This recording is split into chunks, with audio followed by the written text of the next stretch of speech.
For thousands of years, it has crouched in the sands of Egypt, a silent guardian with the body of a lion and the face of a human. The Great Sphinx of Giza, we think we know it, this icon of the ancient world. But what if everything we've been told is wrong? What if this stone sentinel holds a secret far older and more profound than we could ever imagine? For generations, we've learned that the Sphinx was built around 2500 BCE by the pharaoh Khafre, the same ruler who built the second largest pyramid at Giza. It seems straightforward, right? A monumental statue carved to honor a king, its face a portrait of the pharaoh himself, guarding his tomb complex for eternity. This is the story written in our history books, the one told by guides under the hot Egyptian sun. But look closer. The story etched in stone might tell a different tale. The first crack in this official story appears when you look at the Sphinx, not in isolation, but in relation to the Giza pyramids. The pyramids are masterpieces of engineering, their blocks precisely cut and fitted. The temples around them show a level of craftsmanship that still astounds us today. But the Sphinx, it feels different. It seems to belong to another time, another world, almost. Some geologists and independent researchers have dared to ask a radical question. What if the Sphinx is not just a little older, but thousands of years older than the pyramids themselves? This isn't just a wild theory. It's based on evidence carved into the very body of the lion. Look at the enclosure, the pit from which the Sphinx was carved. The stone walls show deep, vertical fissures, patterns of erosion that look remarkably different from the wind and sand erosion seen on other monuments at Giza. Geologists point out that this type of weathering is classic for one thing: heavy, prolonged rainfall. But wait a minute, when was the last time the Giza Plateau, now a hyper-arid desert, saw that kind of rain? Not in Khafre's time, not for thousands of years before him. You have to go back way back to a time before the pharaohs, before the accepted dawn of Egyptian civilization. We're talking about a period somewhere between 7000 and 10,000 BCE, a time when the Sahara was a green, lush savanna. Could the Sphinx have been carved then? If so, who carved it? An unknown, highly advanced civilization lost to the mists of time. This possibility alone shatters our understanding of the ancient world. And then there's the head. Have you ever noticed how the head of the Sphinx seems small? It's disproportionate to its massive lion body. This has led to another startling theory, that the current head is not the original head. Imagine for a moment an ancient monument, perhaps originally with the head of a lion or an Anubis-like jackal, standing for millennia. Then, thousands of years later, a pharaoh, perhaps Khafre, comes along, finds this incredibly ancient statue, and decides to recarve its weathered head in his own image, claiming this primordial monument for himself. It would explain the odd proportions and the difference in erosion patterns between the head and the body. The head shows wind and sand erosion, consistent with the last few thousand years. The body, however, tells a story of water, a story of a much more distant, greener past. So why was it built? If not for Khafre, then for what purpose? The Sphinx gazes due east, directly at the point on the horizon where the sun rises on the spring equinox. But its gaze isn't just fixed on the sun. Due to the precession of the equinoxes, a slow wobble in the Earth's axis, the constellation rising with the sun on that day changes over thousands of years. Around 10,500 BCE, the constellation rising directly in front of the Sphinx was none other than Leo, the lion. A lion-bodied statue, gazing at its own celestial counterpart in the sky, at a time corresponding perfectly with the evidence of heavy rainfall. Is this just a coincidence? Or is it a breathtaking celestial marker? An astronomical clock set in stone by a forgotten people who had a sophisticated knowledge of the cosmos.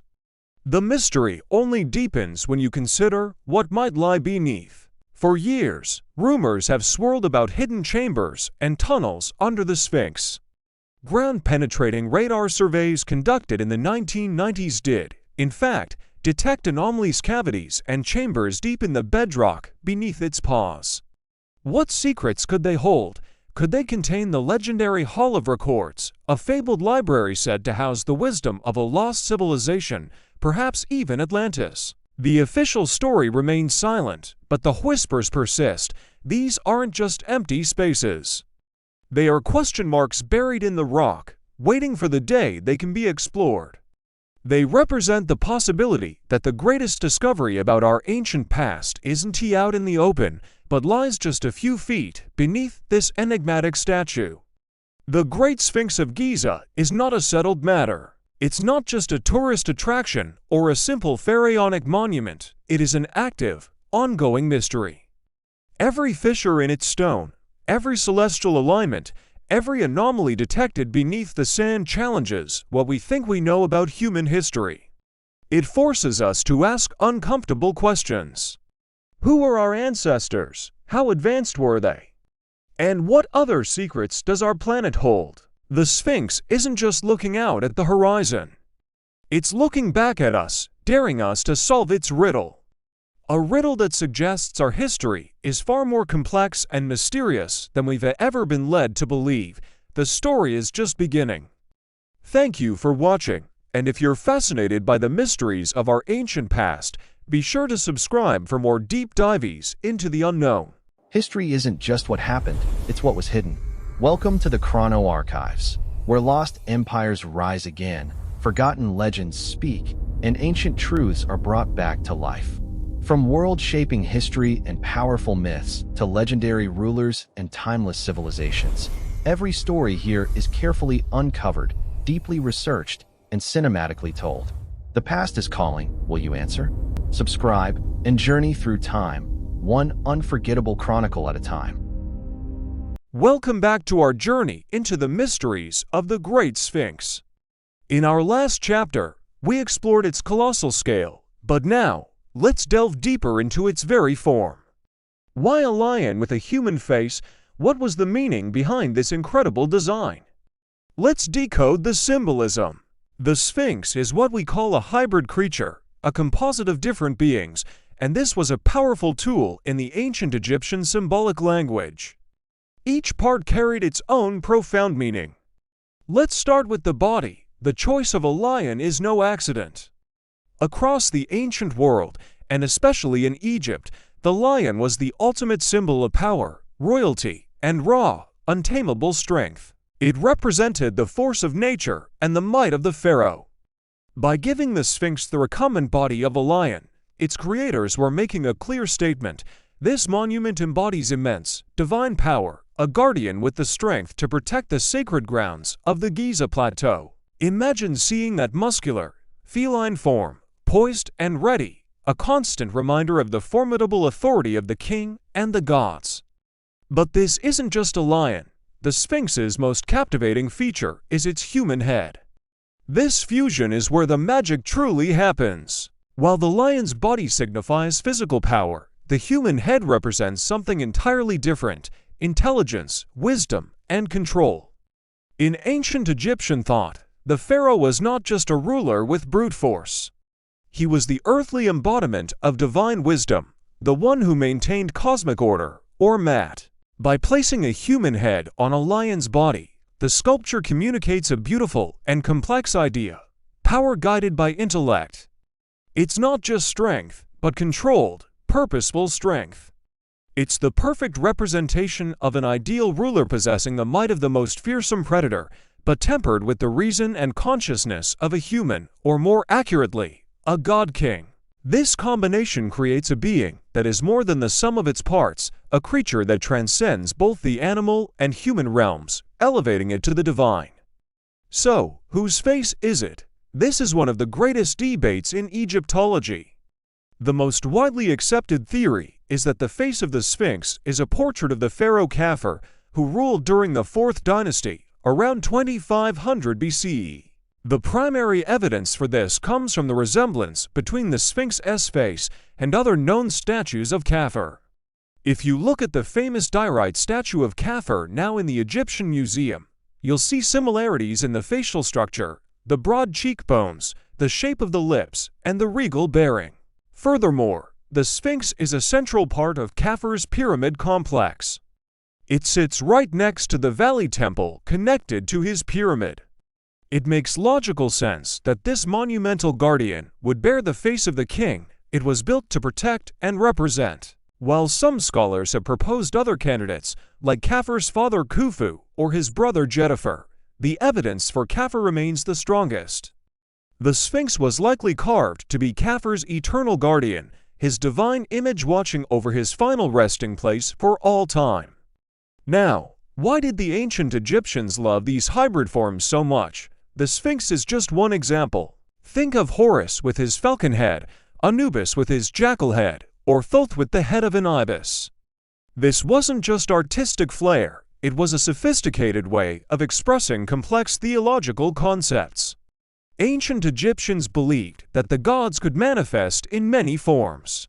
By combining human and animal features, they could visually represent the specific attributes of a deity. A falcon can see from great heights, so the falcon-headed Horus represents kingship and a far-seeing perspective. A jackal roams the desert edge, the boundary between civilization and the wild, life and death, making it a fitting form for Anubis, the guide to the underworld. This symbolic language was instantly readable to the ancient Egyptians. It allowed them to depict abstract ideas like wisdom, power, or protection in a concrete, visual way.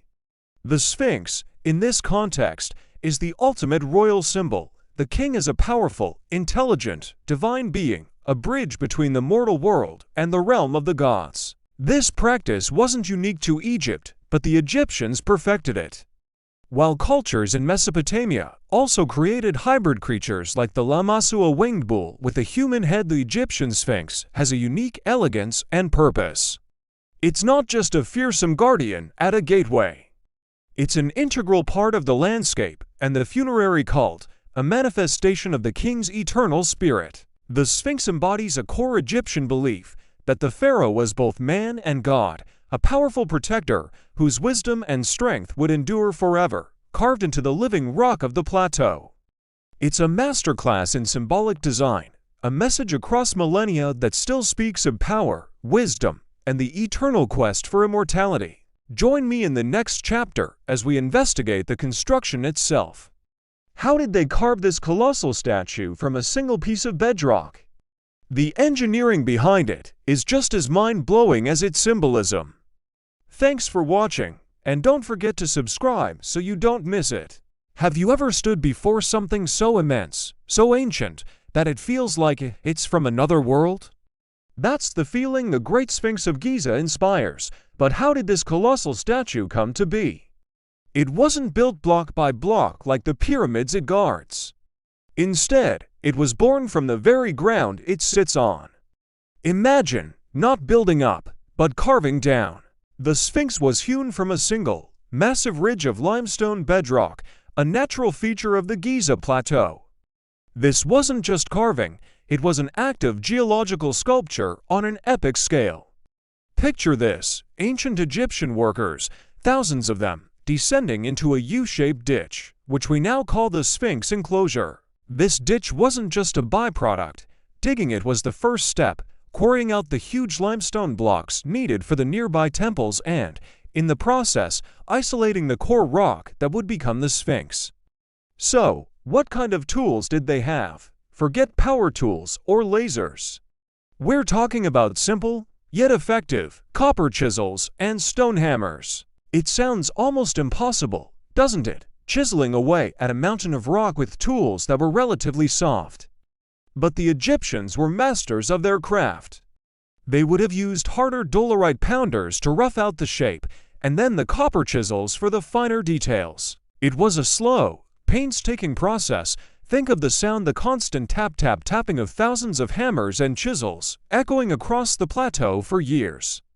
They would have worked in teams, swarming over the stone, a human anthill of creation. How many people did it take? We don't have exact records, but based on the sheer scale of the project, estimates range from hundreds to thousands of skilled laborers and artisans. Some scholars have calculated that with a workforce of around 100 people, using the tools of the time, the Sphinx could have been carved in as little as 3 years. It's a testament to incredible project management and a deeply dedicated workforce. They weren't just workers, they were artists, bringing a god to life from the living rock. As they carved deeper, the nature of the limestone itself became a challenge and a defining feature. The Sphinx is made of 3 distinct layers of rock. The head, carved from the hardest and best quality limestone, has withstood the test of time remarkably well. This is why the facial features, though damaged, are still so recognizable.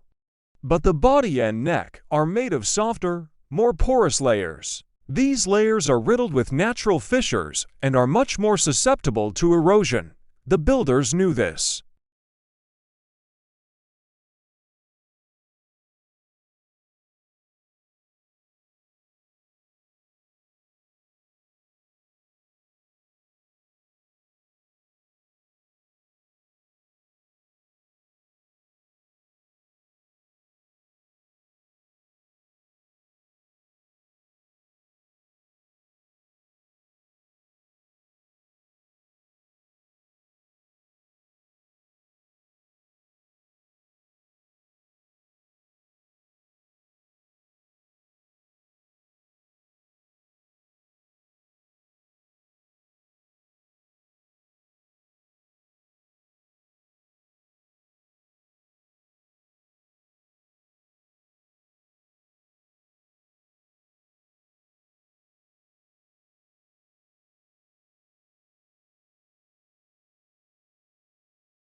The story goes that he fell asleep in the shadow of the Sphinx and had a dream where the statue, calling itself Hormukit, promised him the throne if he would clear away the sand that was choking it.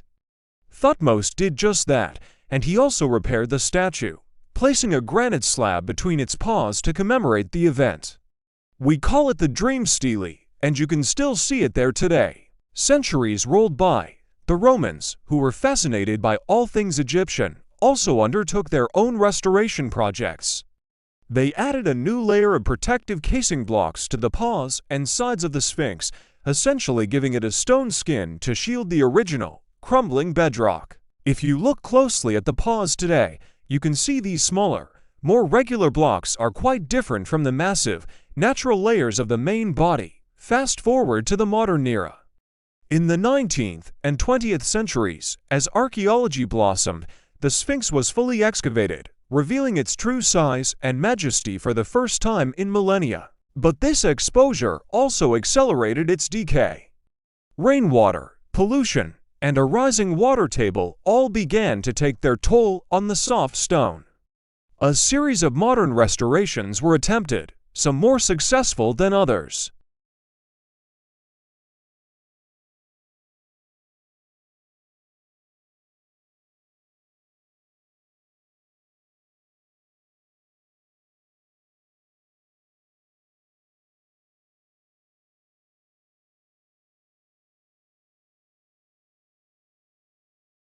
It's a delicate balance. How do you preserve this ancient wonder without altering its character?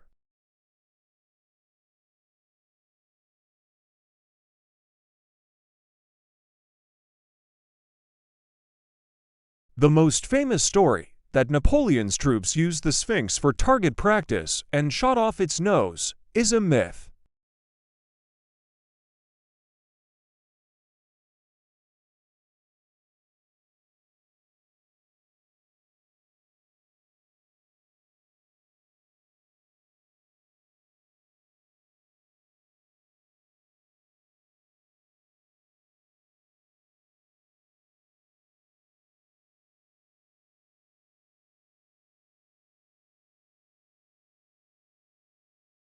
It's the original vision of Old Kingdom sculptors, layered with the repairs of pharaohs, Roman emperors, and modern conservationists. It's scarred by thousands of years of wind, sand, and human intervention. It's a living document of history, carved not just from stone, but from time itself. From a simple limestone hill to a divine guardian, the story of how the Sphinx was made is as monumental as the statue itself. Thanks for watching. And if you enjoyed this journey back in time, be sure to like and subscribe for more. Imagine standing before the Great Sphinx of Giza, this colossal lion with a human head silently guarding the pyramids for millennia. It's one of the most iconic structures in the world, a symbol of ancient Egypt's power and mystery. But what if I told you that for most of its long history, the Sphinx wasn't visible at all? For thousands of years, this monumental statue was completely swallowed by the desert, lost to the world, and then found again, not just once, but multiple times. This is the incredible story of how the Sphinx disappeared and re-emerged from the sands of time. To understand how a statue over 66 feet tall could vanish, you have to understand its environment. The Giza Plateau is right on the edge of the vast Sahara Desert. The winds here are relentless, constantly carrying and shifting colossal amounts of sand. The Sphinx sits in a U-shaped limestone quarry, a natural basin that acts like a giant sand trap. As soon as it was carved, the desert began its work, slowly but surely trying to reclaim it. It was a never-ending battle between human effort and the forces of nature. The first recorded rescue of the Sphinx happened long before modern archaeology, way back in ancient Egypt itself. Our story starts around 1400 BC, over 1,000 years after the Sphinx was likely built. A young prince, not yet a pharaoh, named Thutmose IV, was out hunting in the desert. Feeling tired, he decided to rest in the shadow of the Sphinx's head, which was the only part of the statue still visible above the sand. As he slept, he had a powerful dream. In this dream, the Sphinx, speaking to him as the sun god Hormukit, made him a promise. It said, "If you clear away the sand that engulfs my body and restore me, I will make you the next pharaoh of Egypt." When Thutmose awoke, he took the dream as a divine command. He ordered his workers to begin the monumental task of digging out the Sphinx. It must have been an incredible sight. Hundreds of people with simple tools, shoveling away mountains of sand to reveal the magnificent lion body, the powerful paws, and the temple between them. To commemorate this great restoration, Thutmose had a granite slab, now known as the Dream Stele, placed between the Sphinx's paws. The stele tells the story of his dream and his divine right to rule. And true to the Sphinx's promise, Thutmose IV did become pharaoh. He didn't just excavate the Sphinx, he also built a massive mud-brick enclosure wall around it to protect it from the encroaching sands. But even that wasn't enough to hold back the desert forever. After Thutmose's time, Egypt's power structure shifted, and the Giza Plateau became less of a central focus. Over the centuries, the protective walls crumbled, and the relentless desert winds went back to work. Once again, sand began to pile up against the Sphinx. By the time the Romans arrived in Egypt around 30 BC, the Sphinx was once again buried up to its neck. The Romans, fascinated by all things Egyptian, undertook another major excavation.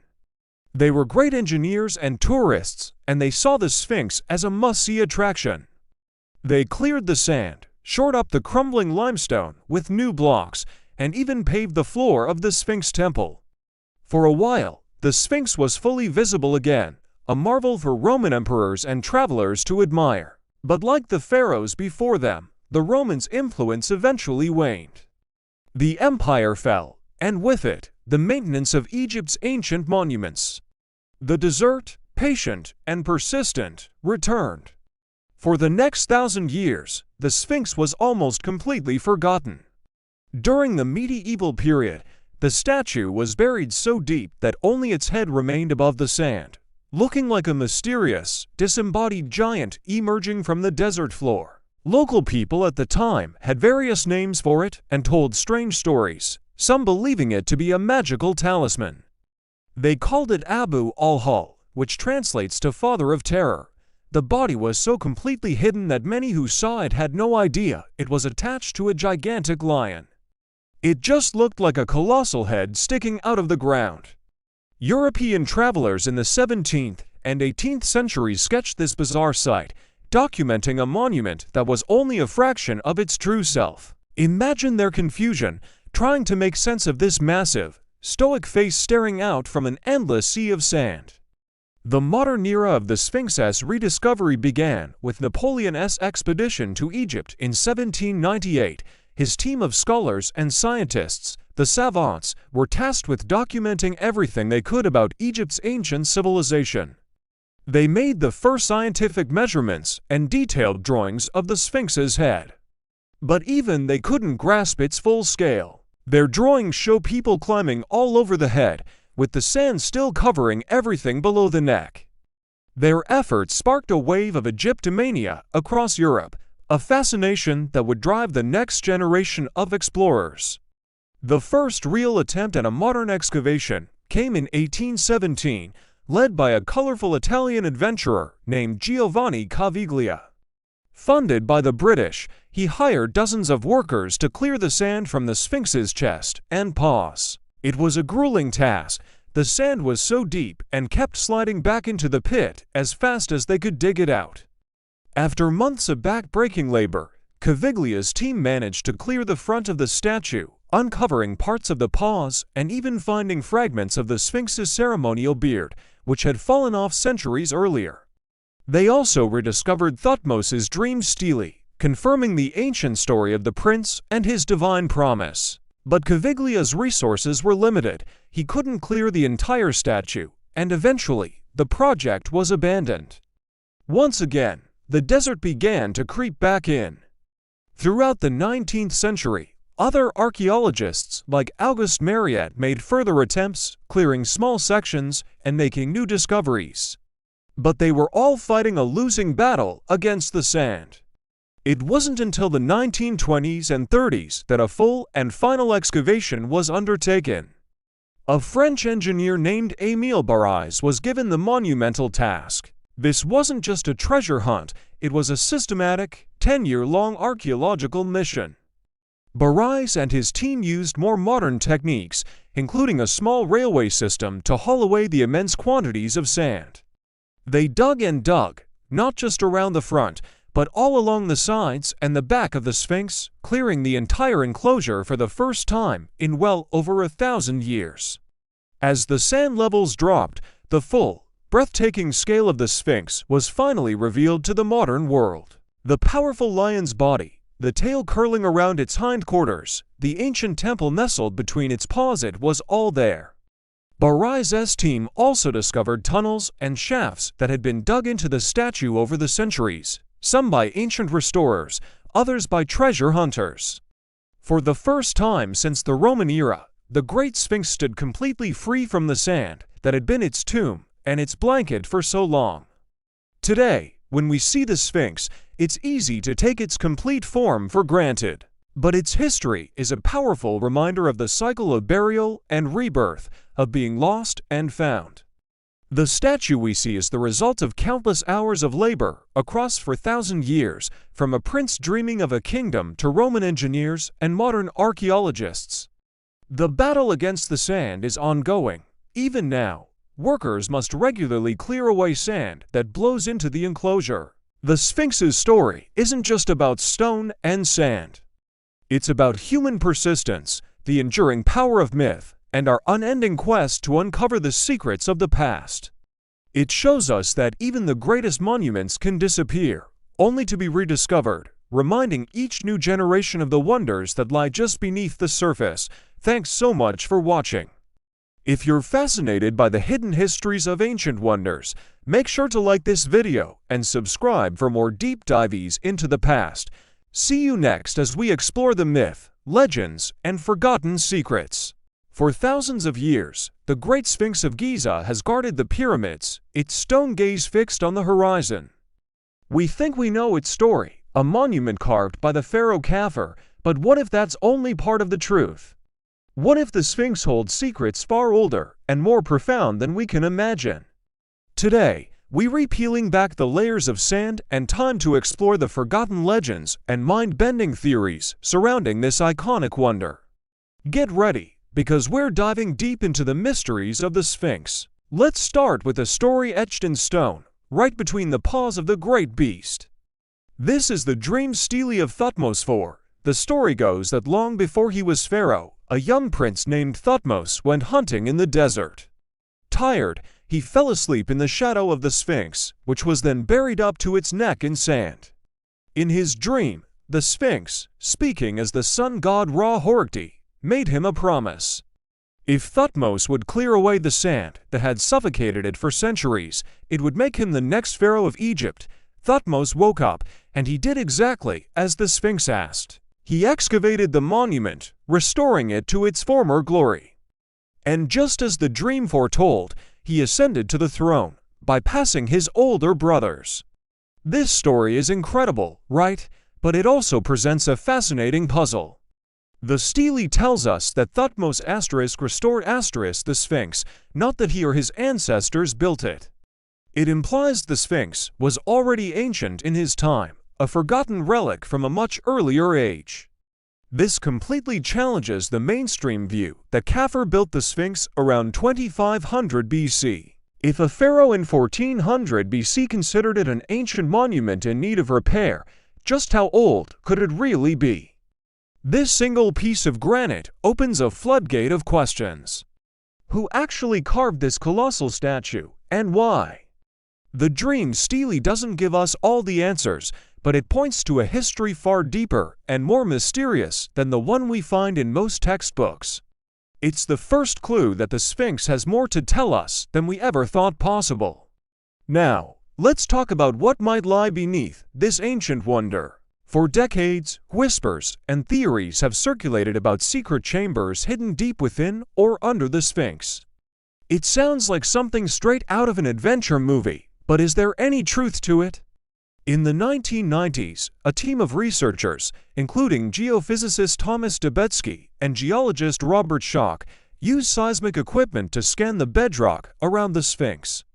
What they found was astonishing. Their data show evidence of several anomalies, or man-made cavities, deep in the rock beneath the Sphinx's paws. One of these was a perfectly rectangular, large chamber, located about 25 feet down. This discovery caused a huge stir. Could these be secret passages or hidden rooms? The Egyptian authorities were skeptical and quickly restricted further exploration. Official explanations suggested these were just natural fissures in the limestone. But the regularity and shape of the detected chamber suggests something more. Why would there be a perfectly geometric void in the natural rock? This wasn't the only time such anomalies were found. Other surveys using ground-penetrating radar have also hinted at cavities and tunnels in the area. The mystery of these subterranean spaces remains unsolved. Are they tombs, storage rooms, or do they lead to something even more significant?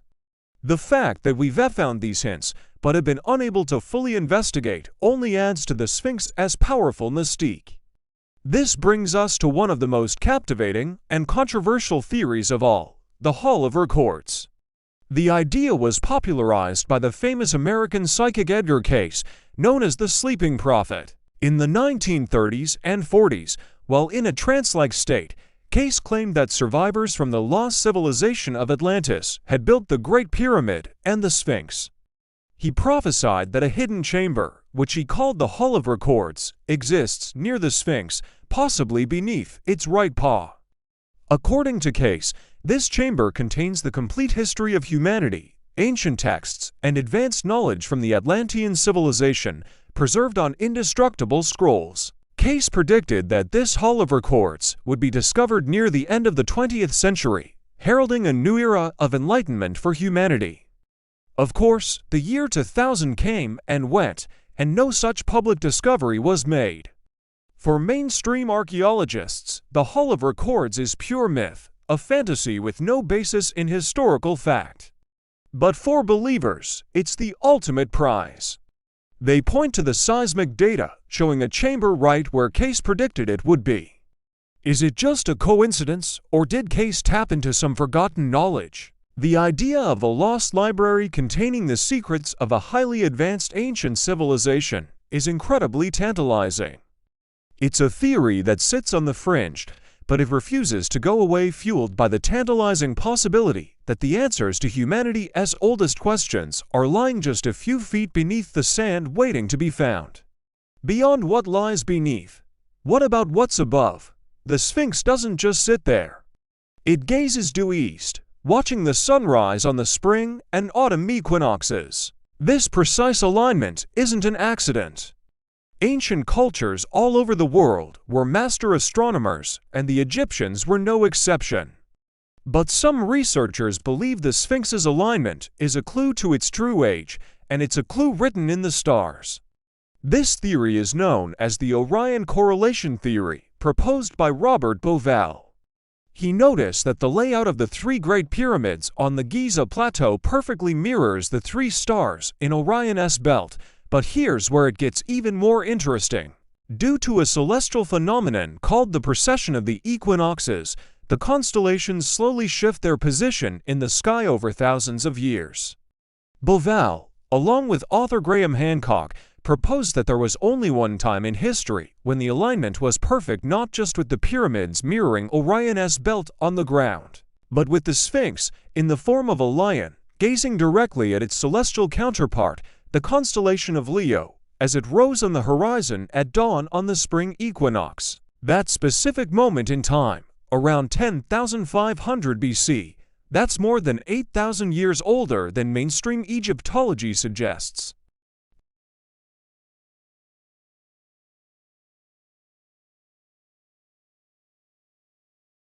Could the Sphinx be a giant astronomical marker, a clock designed to track the ages? And if it was built in 10,500 BC, who were the builders?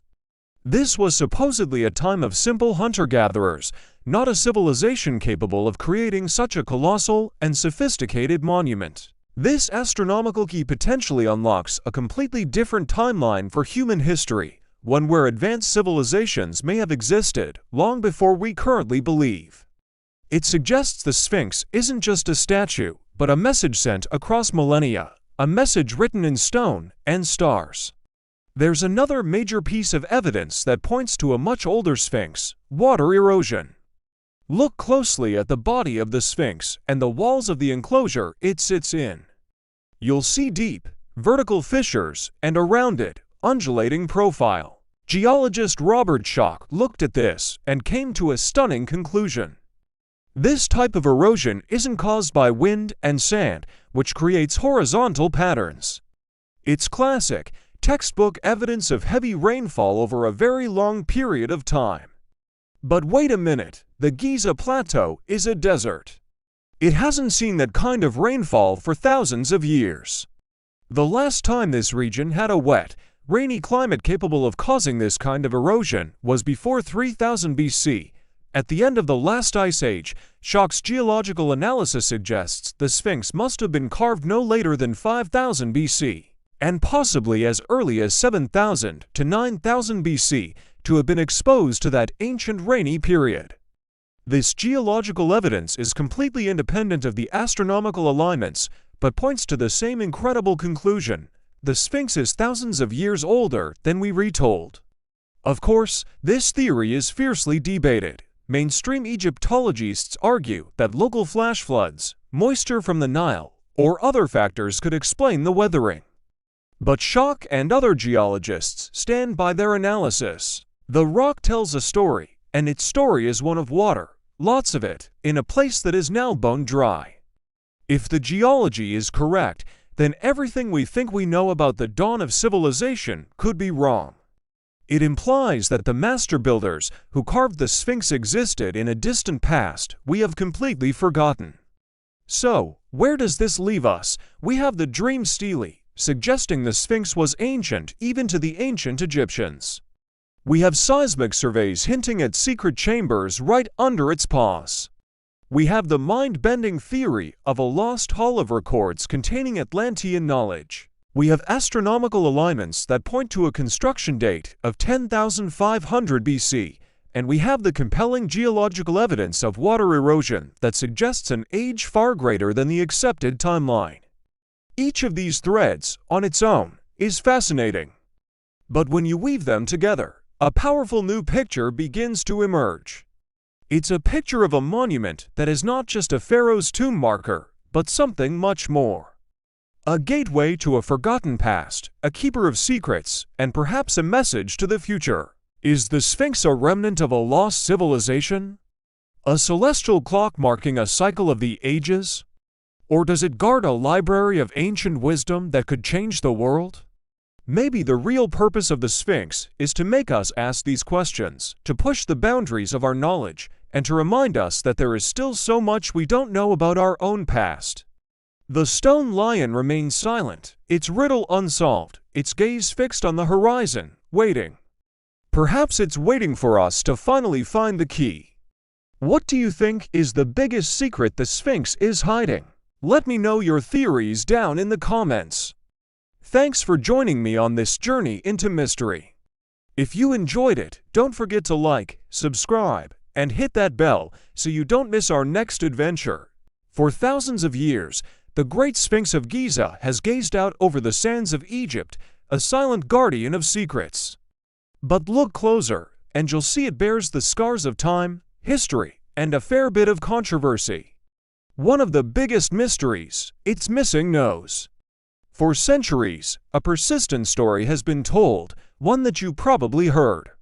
The tale goes that Napoleon Bonaparte's soldiers, during their Egyptian campaign in the late 1700s, used the Sphinx for target practice, callously blasting its nose off with cannon fire. It's a dramatic story, a perfect symbol of foreign conquest disrespecting ancient wonders.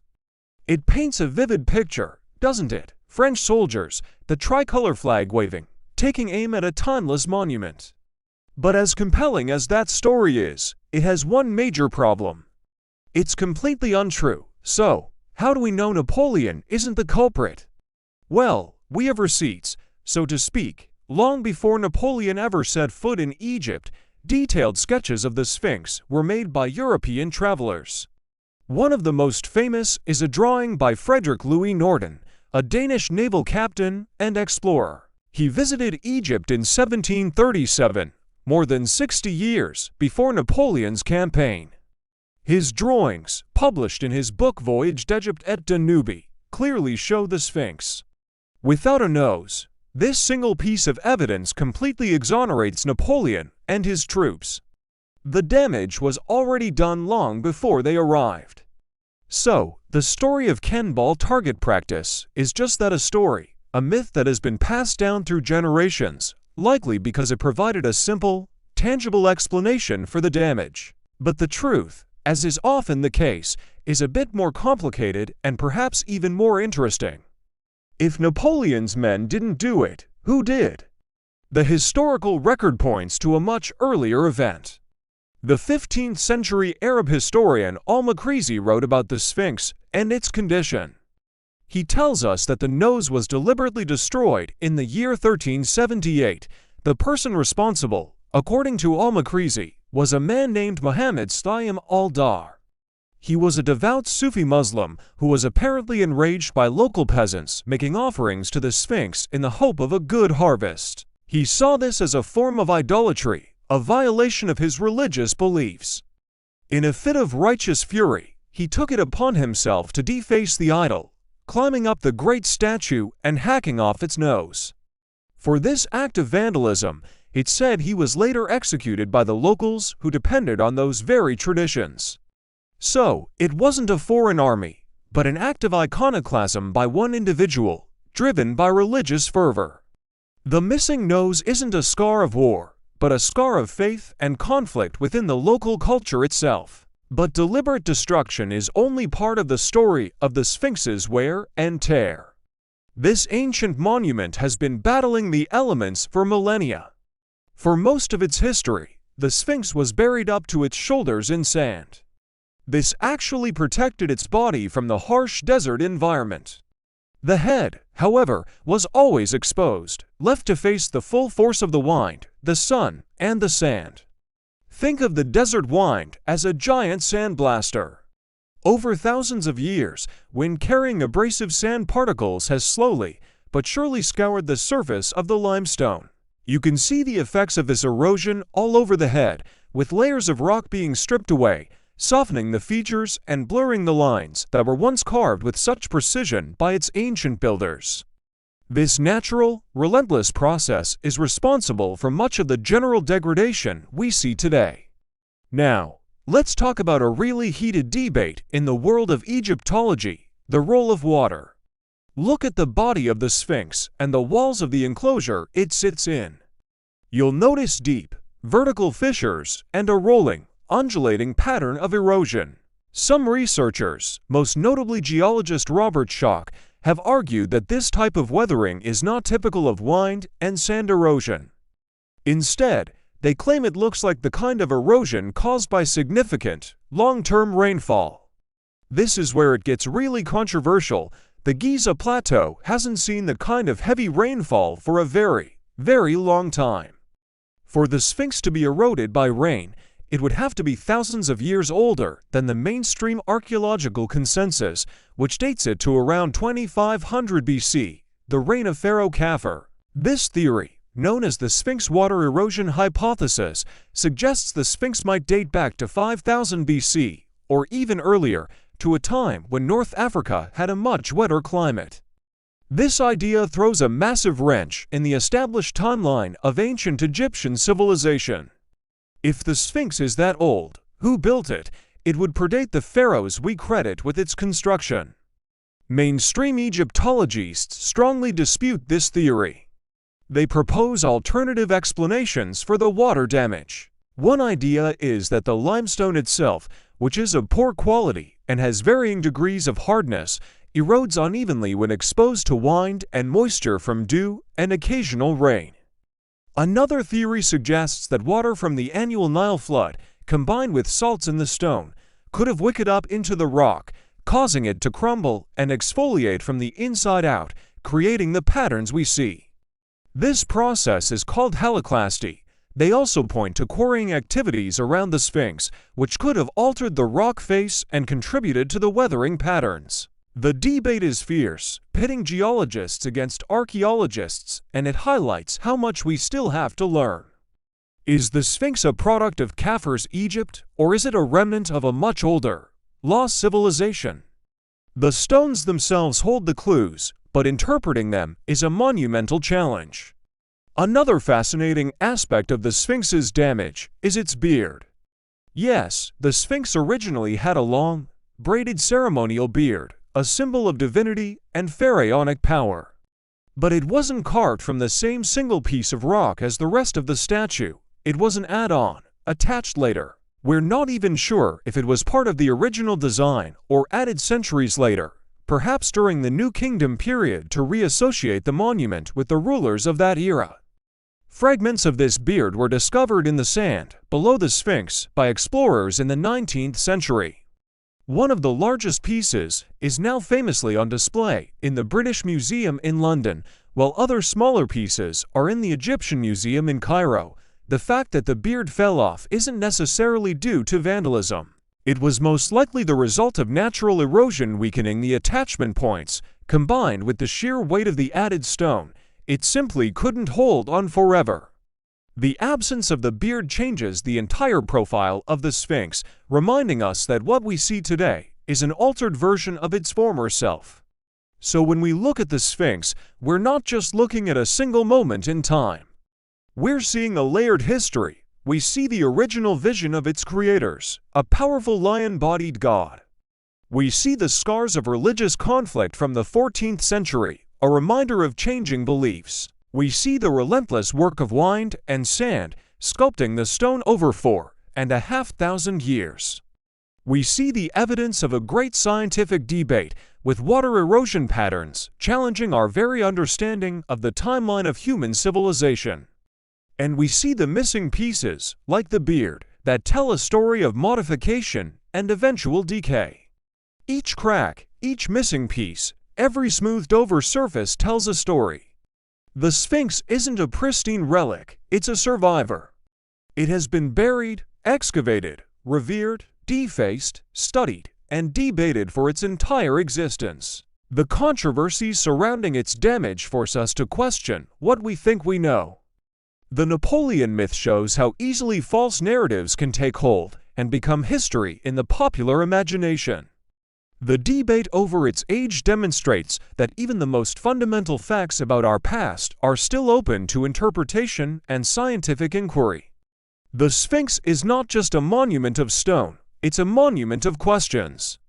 It challenges each new generation to look closer, to dig deeper, and to piece together the puzzle of its long and complex life. The damage isn't just damage, it's data. The scars are not imperfections, they are chronicles etched in stone, a testament to the enduring power of this incredible wonder of the ancient world. Thank you so much for joining me on this journey into the mysteries of the Sphinx. What do you think is the most compelling theory about its damage? Let me know in the comments below. And if you enjoyed this deep dive, don't forget to like this video and subscribe to the channel for more explorations into the secrets of our ancient past. We have so much more to uncover together. Thanks for watching, and I'll see you in the next one. For thousands of years, the great stone monuments of our ancestors have stood in silent testament to a forgotten age. From the soaring pyramids of Giza to the mysterious circles of Stonehenge, they've guarded their secrets well. But what if I told you that today, we're finally starting to hear their stories? Not through dusty old texts, but through the cutting-edge tools of modern science. We're about to peel back the layers of time, and what we're finding is rewriting history.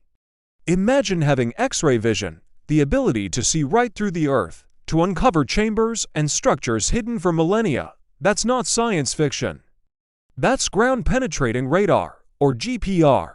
Scientists are now using this incredible technology to scan the ground around ancient sites. They send harmless radio waves into the soil, and when those waves hit something solid, a buried wall, a hidden passage, a forgotten tomb, they bounce back.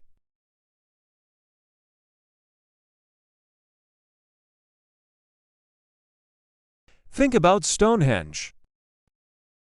For centuries, we saw only the stones standing on the Salisbury Plain.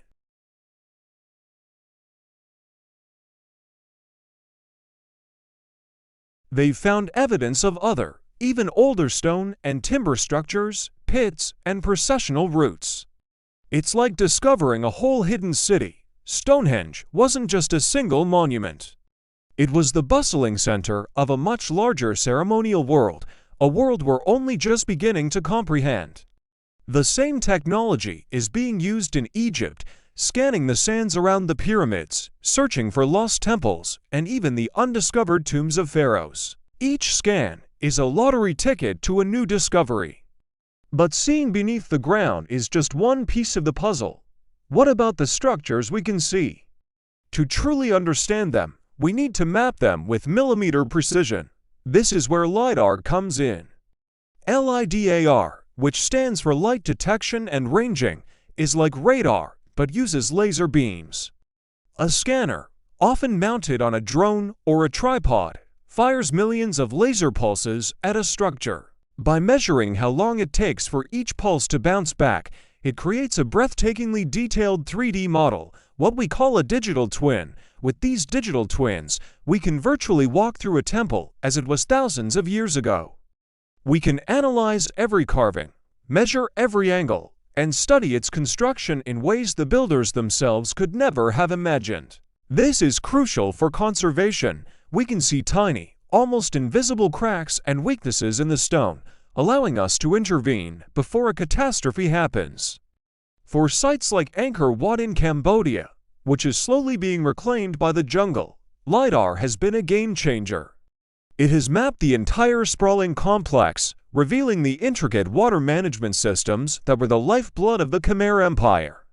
It's like having a perfect blueprint of the past. Now, here's where things get really interesting and a little controversial. How old are these magnificent structures? For a long time, the answer seemed settled. Egyptologists, based on inscriptions and historical records, dated the Great Pyramid and the Sphinx to around 4,500 years ago, during the reign of the Pharaohs. But some geologists are looking at the stones and telling a very different story. One of the most famous debates centers on the Great Sphinx. When you look closely at the enclosure wall around the Sphinx, you see deep, vertical fissures.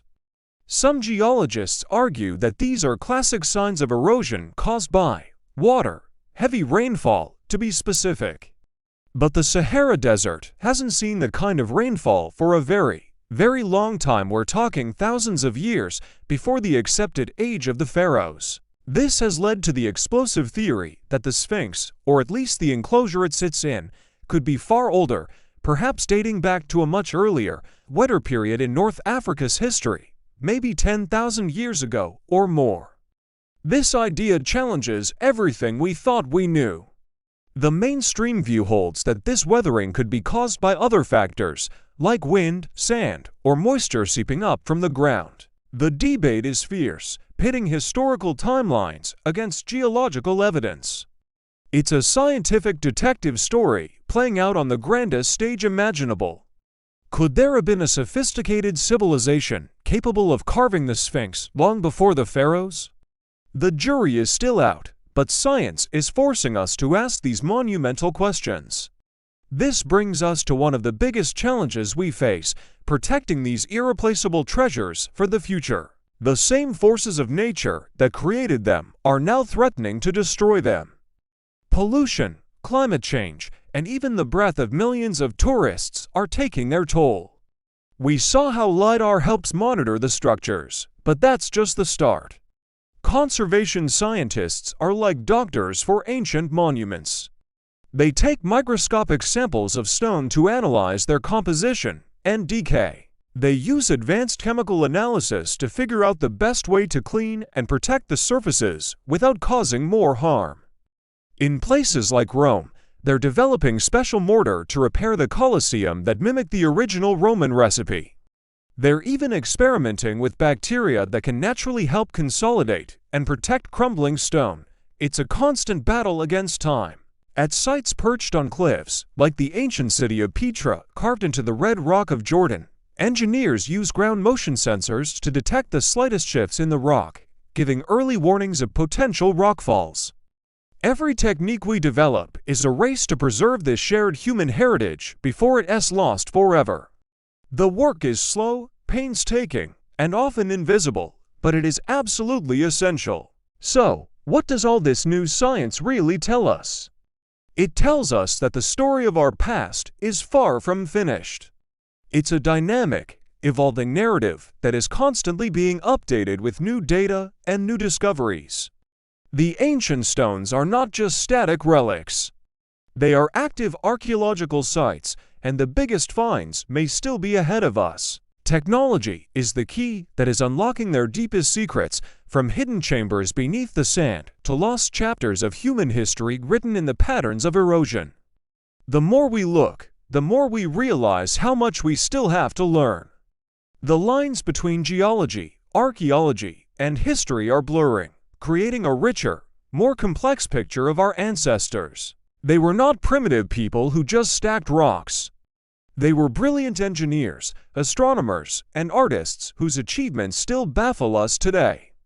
And as our technology gets even more powerful, who knows what other secrets these ancient stones will finally be ready to share. Thank you so much for joining me on this journey into the past, powered by the future. If you found this as fascinating as I do, make sure to hit that like button and subscribe for more adventures. Let me know in the comments which ancient site you'd love to see scan next. See you in the next video. The Great Sphinx of Giza. For thousands of years, it has stood as a silent sentinel on the sands of time, its gaze fixed on the horizon, its secrets locked within its stone heart. Today, the Sphinx is more than just an ancient monument. It's a global icon, a symbol of enduring mystery, and the incredible legacy of a civilization that continues to captivate the world. From movies and books to art and advertising, its image is everywhere, a universal shorthand for the enigmatic and the profound. But what is the reality of the Sphinx in our modern world? The journey of the Sphinx into the 21st century hasn't been without its challenges. For centuries, it was buried up to its shoulders in sand, a natural blanket that ironically protected its body from the harsh desert elements. But since its full excavation in the 1920s, it's been exposed to a new set of threats: wind, humidity, pollution, and the pressures of modern urban life.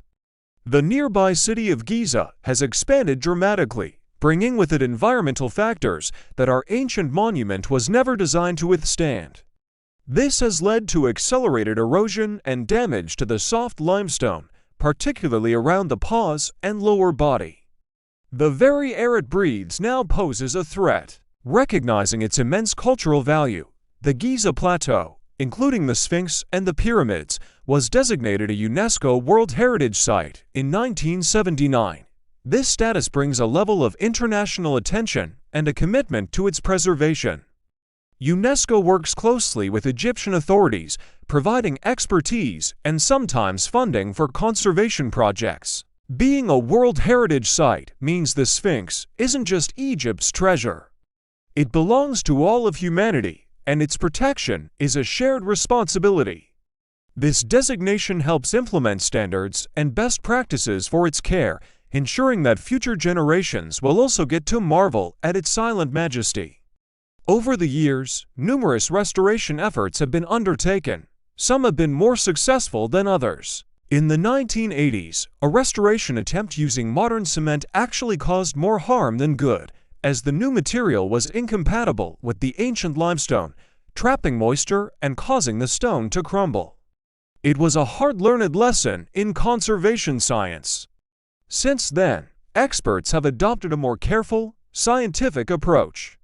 They study the original materials, analyze the causes of decay, and use methods that are reversible and harmonious with the ancient structure. Today, you might see teams of conservators meticulously cleaning surfaces, filling cracks with specialized mortar, or using advanced scanning technology to monitor the monument's health. It's a constant, delicate battle against time and the elements.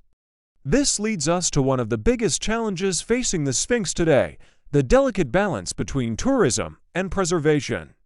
Every year, millions of people from all over the globe flock to Giza to see the Sphinx. Tourism is a vital part of Egypt's economy, providing jobs and funding that, in a perfect world, goes back into preserving these very sites. Visitors bring life and appreciation to the plateau. The awe on someone's face as they see the Sphinx for the first time is a powerful reminder of why we protect these places. However, the sheer volume of people creates its own problems. Foot traffic, vibrations from tour buses, and the general infrastructure needed to support mass tourism all put a strain on the site. Authorities have to perform a constant balancing act. How do you allow people to have a meaningful, up-close experience without loving the monument to death? This has led to the implementation of designated pathways, viewing platforms, and strict regulations about not touching the monument. The site now has specific opening and closing times to give the monument a rest. It's a complex puzzle, maximizing access while minimizing impact. The revenue from your ticket helps fund the very conservation work needed to protect the Sphinx from the wear and tear of that same visit. It's a paradox that every major historical site in the world grapples with. And after all these centuries, after all the digging, scanning, and studying, the most incredible thing about the Sphinx is how much we still don't know. The biggest question remains: who built it and why? The mainstream view attributes it to the pharaoh Khafre around 2500 BC, linking it to his pyramid complex. The face, many Egyptologists argue, is his own. Yet, there are no definitive inscriptions from that period that say, Khafre built this. It's a powerful, well-supported theory, but it's still a theory. This lack of concrete proof has opened the door to a world of alternative ideas. Some researchers point to water erosion patterns on the Sphinx and its enclosure, suggesting it could be much, much older, perhaps dating back to a time when the Giza Plateau had a wetter climate. Could it be 10,000 years old, a relic from a lost civilization? Others speculate about hidden chambers. Rumors have swirled for decades about a hall of records supposedly hidden beneath the Sphinx's paws, containing the lost knowledge of Atlantis. While seismic surveys and ground-penetrating radar have been used, they haven't revealed any conclusive evidence of such large, undiscovered chambers, but that doesn't stop people from wondering. What was its original purpose? Was it a guardian, a divine protector of the necropolis? Was it an astronomical marker, aligned with the stars in a way we've yet to fully understand? Was the head originally a lion's, later recarved into a human face? These questions are what make the Sphinx so eternally fascinating. It's not just a statue. It's a question mark carved in stone, a puzzle that has challenged the greatest minds for millennia. Every generation comes to it with new tools and new theories, yet the Sphinx holds on to its core mysteries. As we look at the Sphinx today, surrounded by the hustle and bustle of the modern world, it serves as a powerful bridge to our distant past. It has witnessed the rise and fall of empires, the birth of new religions, and the dawn of the technological age. It has survived invasions, sandstorms, and misguided restorers. Through it all, it remains. Its weathered face, possibly the oldest and largest portrait in human history, gazes eastward, forever waiting for the sunrise, just as it has for thousands of years. The legacy of the Sphinx is not just in its stone, but in the sense of wonder it inspires. It forces us to confront the vastness of time and the limits of our own knowledge. It reminds us that there are still great mysteries left in the world to solve. As the sun sets over the Giza Plateau, casting long shadows and bathing the ancient stone in a soft, golden light, the Sphinx seems more alive than ever. Its enigmatic expression seems to hold a promise that the secrets of the past are not lost, but merely waiting for the right moment and the right minds to be understood. The Sphinx endures, a timeless symbol of our quest for knowledge and our enduring fascination with the unknown. Thank you so much for watching. If you're fascinated by the mysteries of ancient Egypt, be sure to subscribe and join us for our next journey into the past. As we close this chapter of the Chrono Archives, remember, the past is never truly gone. It waits patiently in the shadows of forgotten ruins, in the echoes of ancient voices, and in the timeless lessons that still guide us today.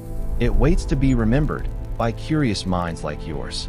Thank you for joining us on this extraordinary journey through the annals of time. If today's exploration of lost civilizations, mythical legends, or historical enigmas ignited your passion for the past, hit that like button, drop a comment with your favorite moment or what you'd love to see next, and most importantly, subscribe to the Chrono Archives and continue the journey through time. Turn on notifications so you never miss an episode where we unearth buried secrets, decode ancient mysteries, and bring history's greatest stories back to life. Together, we'll keep the flame of the past burning bright. Until next time, fellow time travelers, keep questioning, keep discovering, and keep remembering. The Chrono Archives, where the past lives forever.